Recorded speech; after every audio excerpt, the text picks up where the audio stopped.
Hey guys, welcome back to my channel. This is another interesting video here. This is a 2003 Honda CRV with a 2.4 engine, and it's a all-wheel drive vehicle. The car was here for multiple repairs that are just mechanical, but one is diagnosis, so I want to show that to you guys. The problem that the customer is feeling right now or experiencing is that the temperature gauge is not working. I went and checked, and Identifix information on how to test this system. It's a very old vehicle, and because you connect with the scanner, I try Autel, I try Snap-on, and I try the Honda, which I have the three of them, and neither connect to the multiplex. Let me see what is exactly the right name. So I'm gonna show you step by step what I did. So I went and get this information. Identifix is very good.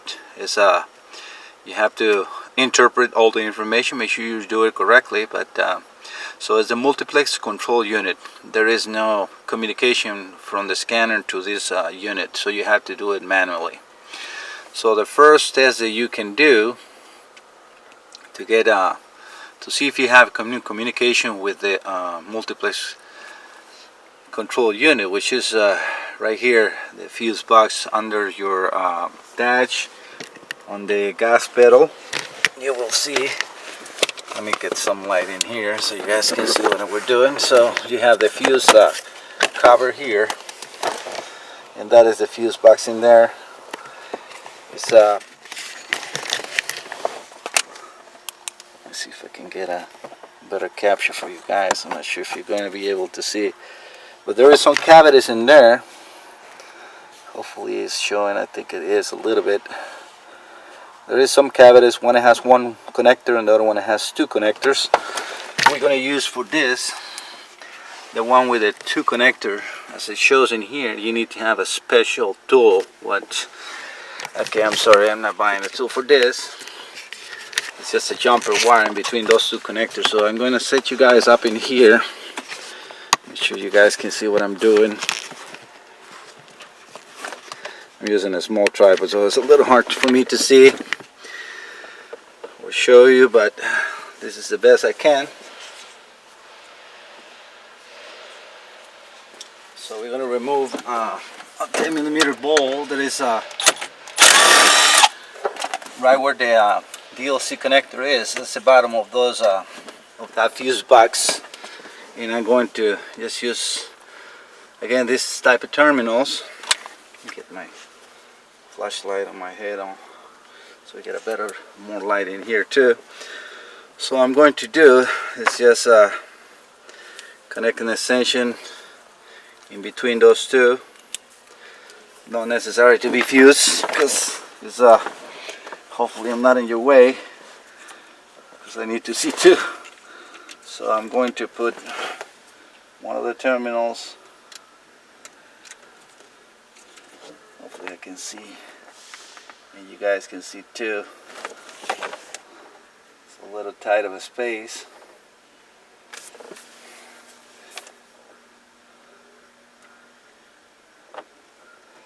And this, what it's going to do, is going to start a self-diagnosis procedure for the multiplex control unit.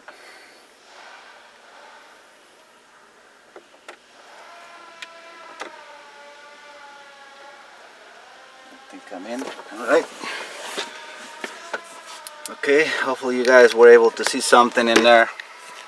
I don't know how much, but okay, following the directions that we have in Identifix, we got that connected, and now we're going to take a look at the ceiling light. It has to be put into the middle position. You have to close all the doors, and then you have to turn the ignition on. If the procedure works, that light is going to blink for 2 seconds, go off, and then blink for 0.2 seconds. And looks like I did something. Oh yeah, it is. Okay, that is okay. That's mode 1. What is this going to let us do is follow this chart. If it's any codes related to the multiplex not receiving one signal or so, that light is going to start blinking. We don't have that. But when you're in mode 1, you can check for multiple switches. Like, let's say, I'm going to open the rear passenger door, rear driver's side door, and you're going to see how the light blinks one time.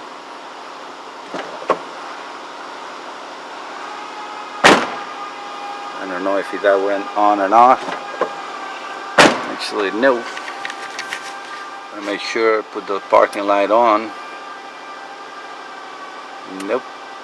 So something is not correct in here. So let's switch the ignition back off,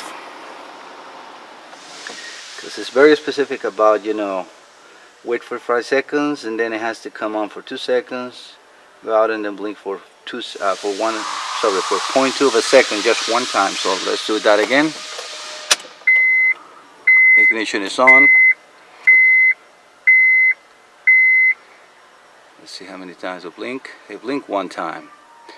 So let me read this now, make sure that we are correct. Gotta go to step.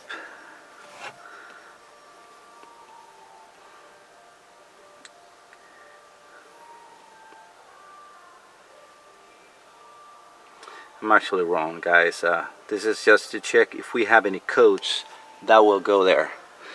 So in this situation we have no codes, meaning that that little control module is not detecting anything wrong with it.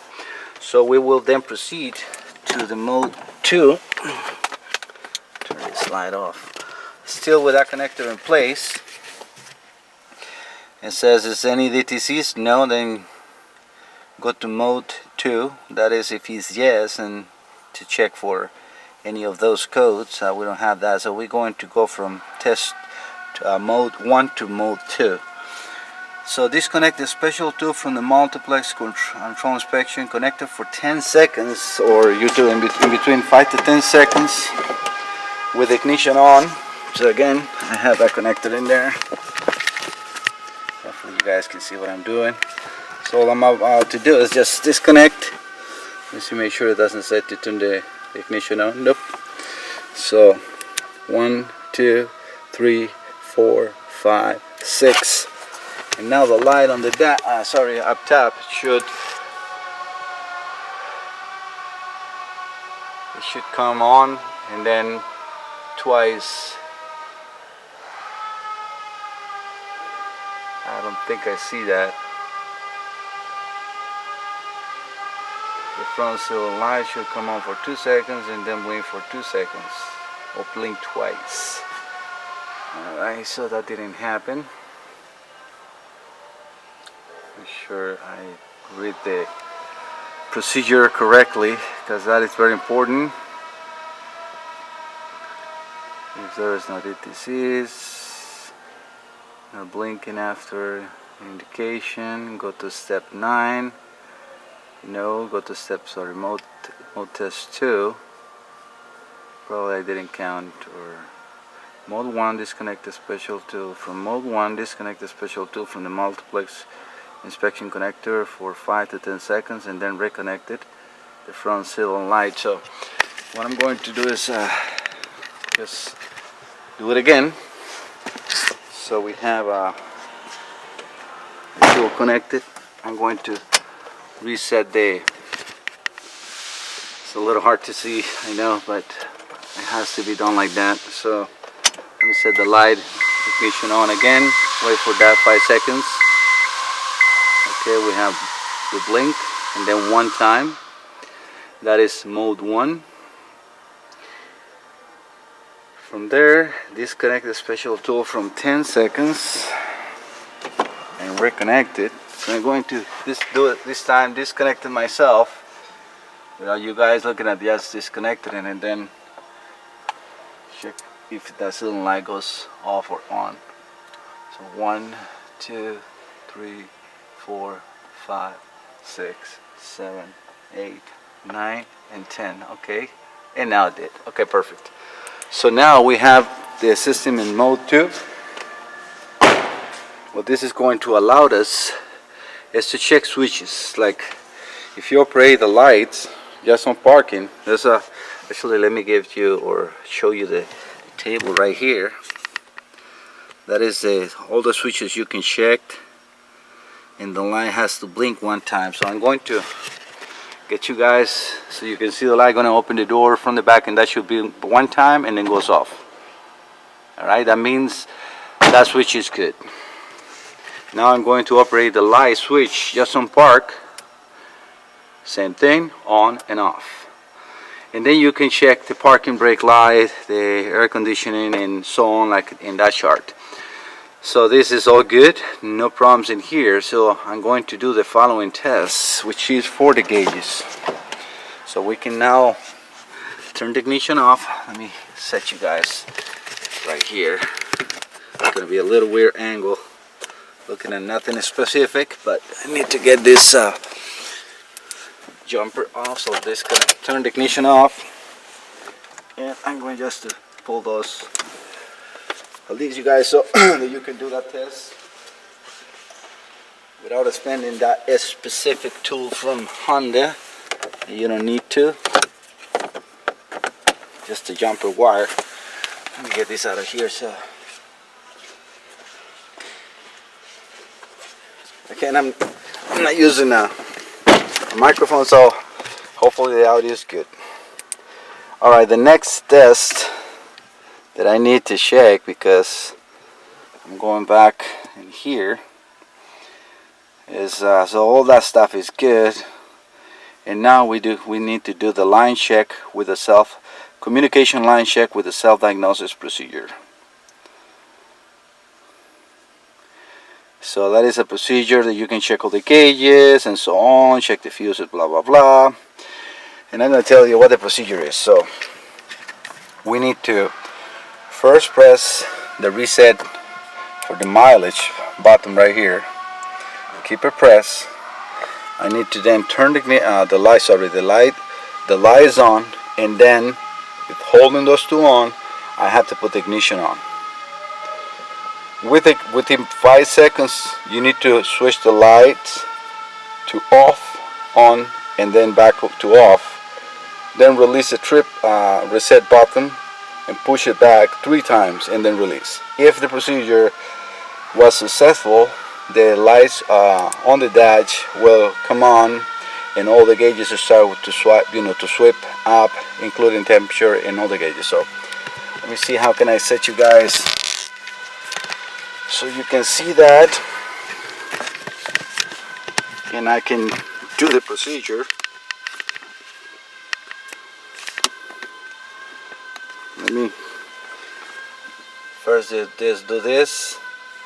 Alright, so I'm pressing the trip button, turn the lights on. I have to actually do this like this. Well, no, actually, I think this is the best way.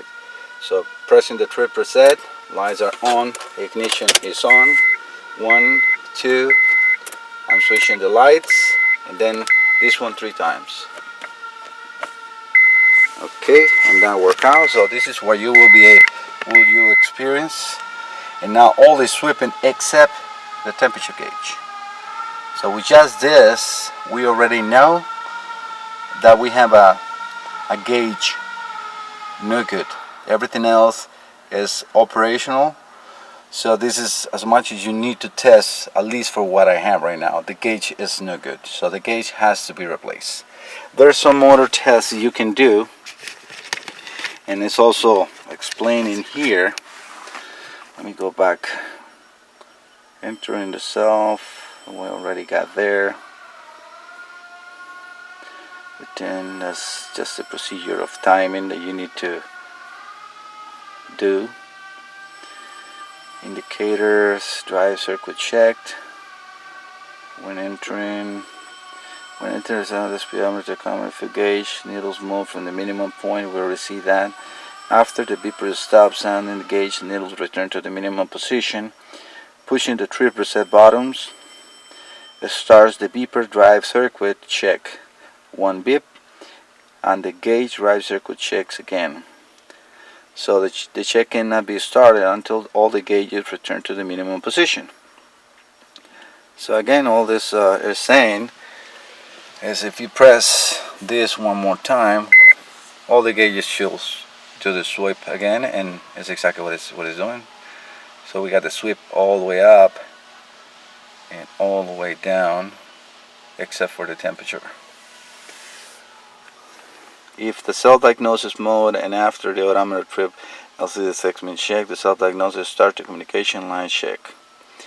If all segments come on, the communication line is okay. If the word error is indicated, there is a malfunction in between the line gauge assembly and the multiplex control unit, and we have no error. That will be what is that saying. Hopefully that is right here. If it's any error in between communication line, that will set it right there, right where the mileage controls are. You know, the mileage shows, it will show as an error, and we have not. So to get out of here again, let me show you the gauge sweep again. I didn't press it correctly. It bips one and then it's going up and down. You have to let it go all the way down. So we have 100% certainty that the gauge for the temperature is the problem and no communication line, because there is actually no wire connected to the gauge from the computer to the gauge, let's say, or from the temperature sensor to the gauge. So it goes from the coolant temperature sensor to the PCM, and then the PCM communicates that signal to the multiplex unit, and then the multiplex unit to the instrument panel. Alright, hopefully guys you find this this video informative and good. I want to show this the faulty, and this is what I was saying. You know, this is the counters for the mileage will show you that error message if you have a communication line problem, which is not showing.